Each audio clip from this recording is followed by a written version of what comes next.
El Tribunal Supremo Electoral ha denegado la inscripción de la candidata por el partido Viva, Suri Ríos. Vamos a hablar sobre este tema justamente con ella, con Suri Ríos y con su abogado Luis Rosales, para que nos den a conocer cuáles son sus argumentos y cuáles son los procedimientos que deben seguir de ahora en adelante para poder rebatir esta decisión del tribunal. Así que a ambos, bienvenidos esta mañana.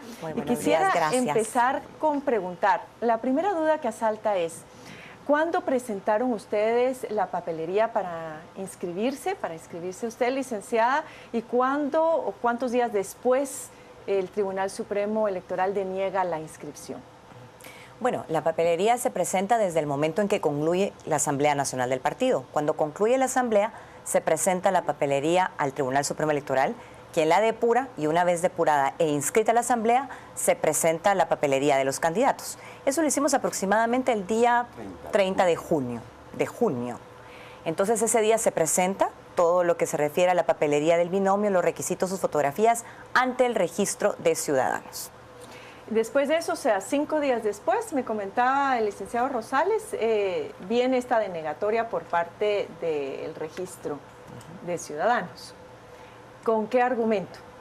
Es correcto. El día 5 nosotros recibimos la notificación de la resolución del director del registro de ciudadanos. Básicamente es una resolución cuyo único argumento es que la licenciada Suri Ríos es hija del general Ríos Montt y que por eso él considera que le aplica una prohibición que está establecida en el artículo 186, en una interpretación de ese artículo que no es acorde a los precedentes, antecedentes y opiniones que ha emitido la Corte Constitucional. Hablemos sobre esa interpretación y ese argumento, porque para muchas personas no hay vuelta de hoja y lo que está establecido en la Constitución es clarísimo y desde un principio se veía que no se iba a poder inscribir, licenciada, pero ¿cuál es el argumento con el cual ustedes rebaten esa posición? Bueno, en primer lugar, el único órgano de verdad con todas las de ley para interpretar lo que dice la Constitución y su espíritu en la ley es la Corte de Constitucionalidad. Y en 2 ocasiones, tanto en la opinión de 1989 como en la opinión reciente de hace 4 años, cuando la señora Torres quería participar como candidata, el máximo tribunal en orden constitucional dice que todos los que son parientes de quien ha fungido como presidente de la República o jefe de gobierno o jefe de Estado tienen un impedimento en el periodo siguiente a que ese pariente ha ejercido la presidencia, pero no posteriormente, porque si no, ¿cómo sería? Imagínese usted condenar a nuestros nietos, a nuestros bisnietos y tataranietos. Entonces, si yo tenía esa prohibición, fue entre el 86 y el 91, pero no más adelante. Si no, se violan incluso mis derechos humanos, mis derechos cívicos y políticos de ser electa. Y también los derechos cívicos y políticos de quienes simpatizan con nuestra propuesta política y quieren votar por nosotros. Yo infiero entonces que esta era la garantía que ustedes tenían al momento de que usted se animó a participar como candidata a la presidencia de la República, esos antecedentes en cuanto a la aplicación de esta normativa. Así es. Es correcto. Es decir, sí hicimos obviamente los análisis jurídicos mucho antes de que la licenciada Suri decidiera participar en esta contienda electoral y por todos los lados donde lo abordamos el tema, en el tema constitucional, en el tema electoral, en el tema de derechos humanos, siempre llegamos a la conclusión ineludible de que ella no tiene absolutamente ninguna limitación para poder optar al cargo de presidenta de la República. ¿Y de dónde sale esto de que esa prohibición era para el periodo inmediato siguiente? La Honorable Corte de Constitucionalidad en el año de 1989 recibe del Congreso de la República una solicitud de una opinión consultiva. En aquel entonces hacía el Congreso una consulta relacionada con 2 candidaturas que se presentaban en aquella época. La Corte, con muy buen tino y con muy buen criterio, establece que ellos no pueden opinar sobre casos particulares, pero sí pueden, porque es su función esencial, interpretar el alcance y la forma de aplicación de las normativas que aplican en esos casos concretos. Y en esa opinión consultiva, la Corte lo dice de forma clara y expresa. Dice, voy a hacer la legítima interpretación del artículo 186 de la Constitución Política de la República de Guatemala. Le resalto esto, Carmen, porque Desde luego que la Corte dice que esa es la legítima interpretación, deslegitima cualquier otra interpretación que le quiera hacer, en este caso el director del Registro de Ciudadanos o cualquier otra autoridad con funciones de jurisdicción. Cuando hace ese análisis jurídico que hace la Corte, establece que para los parientes de quien ha estado en la jefatura de Estado, la prohibición es exactamente igual que la que tienen los parientes de quien ha estado en ejercicio de la presidencia de la República. Y que esa prohibición únicamente le es aplicable para el siguiente periodo en el cual el pariente ha estado en el ejercicio de la función de presidente o jefe de Estado. Es decir, lo aclara, lo dice taxativamente y así debe ser aplicado y ha sido aplicado durante toda la historia constitucional y electoral de Guatemala desde el año 89 al día de hoy. Es decir, ¿qué es lo que procede entonces ahora ante el Tribunal Supremo? Porque existe la duda de que como ya anoche se cerró el periodo de inscripciones, como que el proceso quedaría parado allí. Entiendo que el Tribunal Supremo tiene la obligación de seguir conociendo y ustedes presentaron este recurso de nulidad el día lunes, que tiene el Tribunal Supremo 3 días para resolver, es decir, se estarían cumpliendo el día de mañana y a partir de ahí, ¿qué más pasaría, por ejemplo, si el registrador decide que aún con los argumentos presentados no procede la inscripción? Bueno, obviamente la ley establece todas las instancias en el proceso. Está la instancia de la Corte Suprema de Justicia y hasta llegar a la Corte de Constitucionalidad. Todo eso está contemplado dentro del proceso legal. Pero nosotros ya iniciamos el proceso desde el momento en que presentamos a inscribir la asamblea del partido. O sea que a nosotros no se nos cerró ningún momento de inscripción, sino que nuestro proceso continúa, ya estamos ahí, nuestros expedientes están ahí, ya es solamente que llegue el Tribunal Supremo Electoral al consenso y realmente a la interpretación de la ley que compete y simplemente ser inscritos. La Constitución Política de la República nos garantiza ese derecho a la participación, los tratados internacionales de derechos cívicos y políticos nos garantizan esa participación y yo no quisiera pensar que simplemente porque mi ideología política es distinta, yo no tenga, por ejemplo, los mismos derechos que Jacobo Arbenz Vilanova tuvo. Y preocupan los tiempos también, porque ayer el licenciado Valenzuela, magistrado del Tribunal Supremo Electoral, decía que en términos logísticos toda esta situación tiene un impacto porque no se pueden imprimir las papeletas hasta que no haya certeza de quiénes son los candidatos que van a correr. Si, por ejemplo, en ese caso hipotético, en ese escenario, que el Tribunal Supremo diga nuevamente no, esto se va, creo que a la Corte Suprema de Justicia. Y la otra instancia sería la Corte de Constitucionalidad. El proceso electoral es el 6 de septiembre e imagino que las papeletas tienen que estar ya impresas con mucho más anticipación. ¿Es posible o es real pensar de que todo esto se puede ir evacuando oportunamente antes del 6 de septiembre?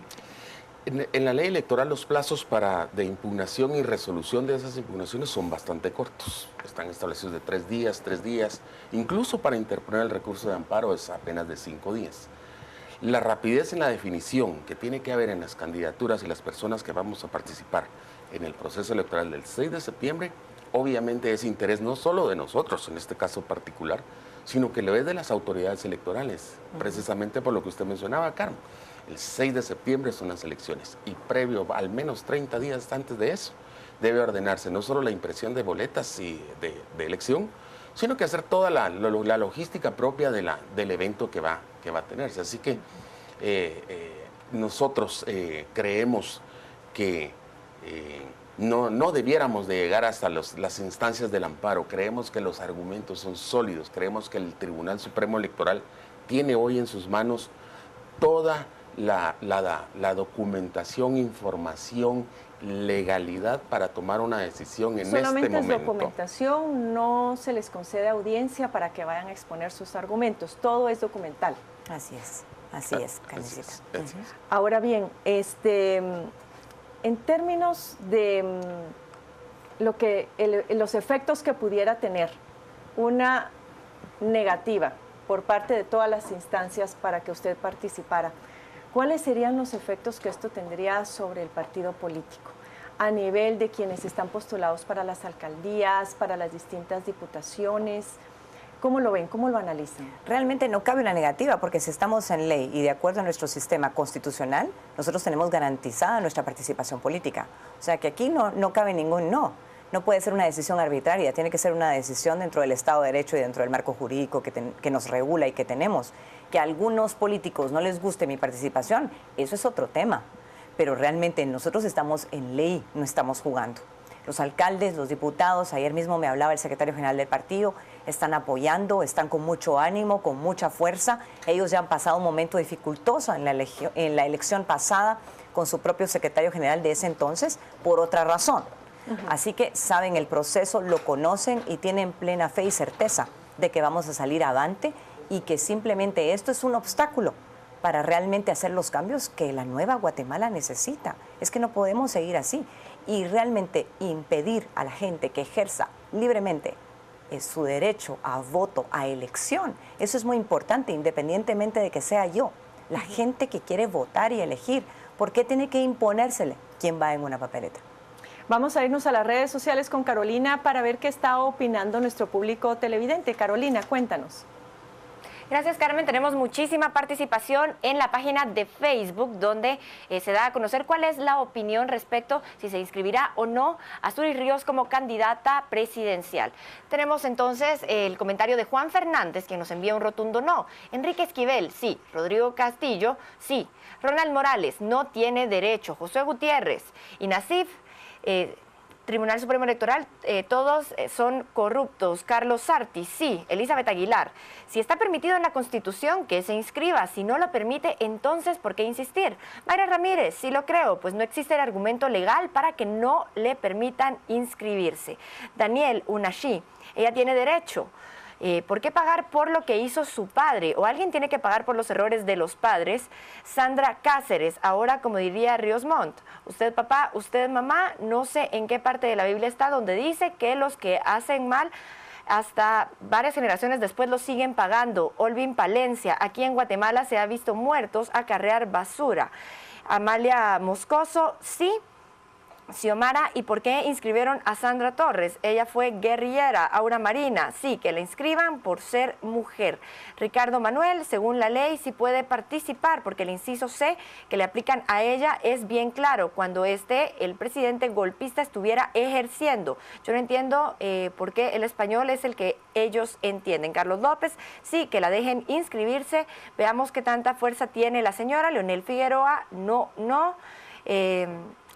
Mari Carmen, tenemos también, sí que la inscriban, si queda, bailaremos al son que nos toque Estados Unidos. Esta es parte de los comentarios que tenemos en las redes sociales. Vemos entonces, Carmen, que muchísimas personas están a favor de la inscripción de la señora Zury Ríos, pero muchísimas otras claramente envían un rotundo no. Tenemos, a diferencia de muchas otras ocasiones, una opinión bastante dividida. Pero regresamos ahora con usted para que siga con la entrevista. Gracias Carolina. Pues sí, pareciera ser que, bueno, algunas personas están justamente favoreciendo esta inscripción, haciendo sus interpretaciones como ciudadanos comunes y corrientes, sobre todo defendiendo el derecho de participación al cual la licenciada Ríos aludía. La preocupación, yo creo que de las últimas semanas, o por no decirlo de los últimos meses, es que se aplique la justicia, que se aplique la ley, y la gente tiene un clamor muy especial porque las leyes no se tergiversen. Algunos de los comentarios que se leían esta mañana era que no se vaya a retorcer la ley. Es decir, nadie creo que está en contra de la participación política, sino que está a favor de que se respete el derecho a poder elegir y ser electo, pero con lo cual las personas pues están en contra o están cansadas es con el hecho de que pudiera llegarse a retorcer la ley para favorecer, en este caso, la candidatura. Ahí asalta la duda, y algo que fue cuestionado en días pasados es el por qué Viva había apoyado el nombramiento de Manuel Duarte como el magistrado que va a llenar la vacante del actual vicepresidente Maldonado. Y eso se vio con cierta duda, con cierta suspicacia, que si no era parte de una estrategia en el caso de que esta inscripción finalmente tuviera que ser resuelta en la Corte de Constitucionalidad. ¿Qué tendría que decir, licenciada Ríos, sobre esta votación de Viva a favor de Manuel Duarte? Vea, ahí estaba la lista de candidatos en el Congreso de la República que se había discutido con los votos de Viva o sin los votos de Viva. Dicha persona hubiese sido electo magistrado. Entonces, realmente esas son decisiones a nivel parlamentario que tienen que tomarse, independientemente de qué se esté discutiendo o no. Nosotros estamos en ley y que algunos, por mi ideología política, por mi condición de mujer o por mi plataforma política, no simpaticen con mi candidatura, eso es una cuestión totalmente distinta al hecho de que la ley me garantiza a mí a participar. Porque los problemas de justicia que hemos tenido es porque muchas veces quienes son los que están operando y juzgando, juzgan de acuerdo a la ideología política, a los recursos económicos, a la preferencia sexual, pero no juzgan de acuerdo al marco jurídico. Y nosotros lo que queremos es que se actúe en ley. Y si otros, hay jurisprudencia, hay opiniones institucionales de la Corte de Constitucionalidad, porque aquí no es la opinión de una persona, es una opinión institucional, y se lo digo por el tema de los magistrados. Si no, entonces, ¿qué podríamos decir de magistrados que fueron electos por gobiernos pasados con simpatías especiales y por bancadas especiales propuestos? Entonces estaríamos también diciendo que ellos van a pronunciarse de acuerdo a la simpatía de quienes los eligieron. Eso no es. Un magistrado es electo tal como lo dice la Constitución Política de la República y luego tiene una función institucional, no político-partidaria. Pero desde su punto de vista y su análisis, ¿cuál fue la razón por la cual el partido político Viva vota a favor de Manuel Duarte? Es decir, independientemente de que de todas maneras él iba a ser votado por mayoría por el Partido Patriota. Es quien ellos consideraron el candidato con los atributos para poder ocupar ese cargo y con el conocimiento para ocupar ese cargo efectivamente. Simplemente por eso. Yo no conozco a la persona electa, no conozco al abogado, pero ellos consideraron que era el mejor preparado para esa función y por eso votaron por él. El día de ayer circuló la noticia de que el general Ríos Montt pues había sido ya diagnosticado con cierta demencia y que eso le iba a impedir enfrentar el juicio por genocidio que se estaba llevando a cabo el año pasado. ¿Usted cree que este tipo de situaciones puede afectar políticamente también su candidatura, en términos de que generalmente este tema causa mucha polarización en la sociedad? ¿Será posible pensar que tiene un peso político tanto a nivel no solamente de la inscripción como candidata, sino a nivel de la intención de voto para el próximo proceso electoral? ¿Se siente afectada por eso o no? El general Ríos Montt es mi padre, es mi amigo. Yo lo he acompañado 47 años de mi vida y lo voy a acompañar hasta el último minuto.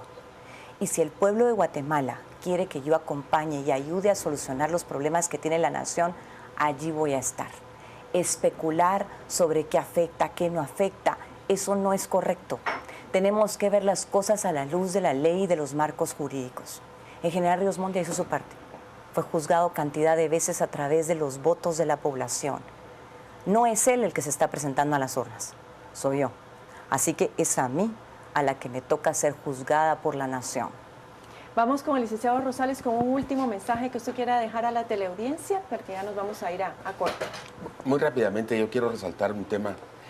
No estamos pidiendo que se retuerza la ley, es al contrario, estamos pidiendo que se nos trate igual, con la misma igualdad ante la ley, que han sido tratados los casos que constituyen los precedentes que ha tenido el Tribunal Supremo Electoral en la inscripción de Jacobo Arbenz Vilanova, de Luis Ernesto Sosa Ávila, de Patricia de Arzú, y que se respete y se valide la opinión que ha emitido la Corte desde el año 89 y que se ha mantenido vigente y que ha sido precisamente en esos casos objeto de aplicación. Hoy estamos pidiendo que para el caso concreto de la licenciada Suris nos traten en igualdad de ley con la misma forma como fueron tratados estos casos. Gracias, licenciado Rosales. Gracias, licenciada Ríos.